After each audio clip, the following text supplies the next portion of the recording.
تیرا کلام رہے گا قائم، پہاڑ جب نہ رہے خدایا، تیرے منہ کی ایک بات بھی ٹلے گی نہ، چاہے کچھ بھی ہو۔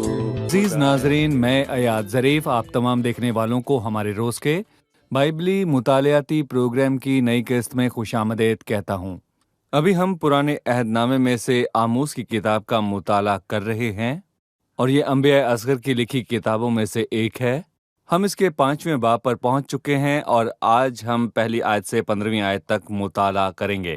اگر آپ کو یاد ہو، گزشتہ قسط میں 4تھے باب کے مطالعے میں ہم نے لوگوں کے خلاف خداوند کی عدالت کے پیغام کے متعلق جانا۔ خداوند نے ان پر آفتیں اور وبائیں بھیجی۔ خداوند نے بارش کو روکے رکھا تو بھی وہ رجوع نہ لائے۔ خداوند نے اس قوم کی عدالت کے لیے ان پر بہت مصیبت بھیجی، لیکن وہ رجوع نہ لائے۔ اس لیے اے اسرائیل، تو اپنے خدا سے ملاقات کی تیاری کر کہ ان کی عدالت ہو۔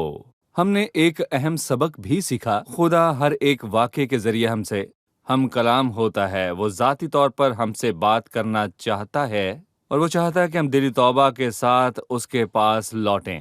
آج کی قسط میں ہم ایک نوحہ کو دیکھیں گے، اس کے بعد پھر توبہ کا بلاوا ہے۔ پروگرام کا آغاز کرنے سے پہلے میں اسٹوڈیو میں آئے خدا کے خادم کا خیر مقدم کروں گا۔ خوش آمدید بھائی یوسف۔ شکریہ بھائی، آپ کیسے ہیں؟ میں ٹھیک ہوں۔ اور اسٹوڈیو میں آئے دیگر مہمانوں کو بھی خوش آمدید۔ بھائی یوسف، ہم 5ویں باب کو ایک عنوان دینا چاہتے ہیں، اس کا مرکزی موضوع کیا ہے؟ اس باب میں 2 مرکزی خیالات موجود ہیں، اور پہلی آیت میں نوحہ اور توبہ کی پکار ہے۔ 18ویں آیت میں ہم خداوند کے روز کے متعلق پڑھتے ہیں۔ میں ناظرین کو یاد دلانا چاہتا ہوں کہ ہم نے آموس کی کتاب کے دوسرے حصے کی بات کی، جو کہ تیسرے باب سے 6 باب تک ہے، اور تیسرے باب کے اختتام پر 3 پیغامات موجود ہیں۔ یہ سب پیغامات میں کہوں گا کہ سنو سے شروع ہوتے ہیں۔ تیسرے اور چوتھے اور 5ویں باب کی شروعات میں ہم اس کو دیکھ سکتے ہیں۔ ہم اس حصے کی تیسری قسط پر ہیں، جس میں سنو کا ذکر ہوا۔ خداوند نے لوگوں کو پیغام دیا۔ جی ٹھیک ہے، میں چند آیات پڑھنے کے بعد آپ سے سوال کروں گا۔ جی اے اسرائیل کے خاندان، اس کلام کو جس سے میں تم پر نوحہ کرتا ہوں سنو۔ اسرائیل کی کمواری گر پڑی، وہ پھر نہ اٹھے گی۔ وہ اپنی زمین پر پڑی ہے، اس کو اٹھانے والا کوئی نہیں۔ کیونکہ خدا یوں فرماتا ہے کہ اسرائیل کے گھرانے کے کیے جس شہر سے 1000 نکلے تھے، اس میں 100 رہ جائیں گے، اور جس سے 100 نکلے تھے، اس میں 10 رہ جائیں گے۔ بھائی یوسف، شروع میں نوحہ کیا ہے۔ اسرائیل کی کمواری گر پڑی۔ اسرائیل کی کمواری سے ہم کیا سمجھ سکتے ہیں؟ نوحہ کا مطلب بہت اداسی یا ماتم ہے۔ خداوند نے اس قوم پر نوحہ کیا، خاص کر کے اسرائیل کے 10 قبیلوں پر، کیونکہ وہ گر پڑے۔ لکھا ہے اسرائیل کی کمواری گر پڑی، وہ پھر نہ اٹھے گی۔ اور یاد کریں کہ اس کے چند سال بعد ہی اسوریوں نے ان کو اسیر کیا، اور آج تک وہ 10 قبیلے واپس نہیں آئے۔ جی۔ آج بھی دنیا میں جو یہودی موجود ہیں، ان کا تعلق جنوبی سلطنت کے 2 قبیلوں یعنی یہودا اور بنیامین کے قبیلے سے ہے۔ یہ بابل کی اسیری سے لوٹ آئے اور رومی تیتس کے ایام میں پراگندہ ہوئے۔ ان میں سے کچھ ہی قبیلے واپس آئے، لیکن یہ 10 قبیلے واپس نہیں آئے۔ کوئی اور ان کی جگہ نہیں جانتا وہ کہاں ہیں۔ کچھ لوگ اس کے بارے میں اپنے خیالات پیش کرتے ہیں، لیکن یقینی طور پر کچھ نہیں کہہ سکتے۔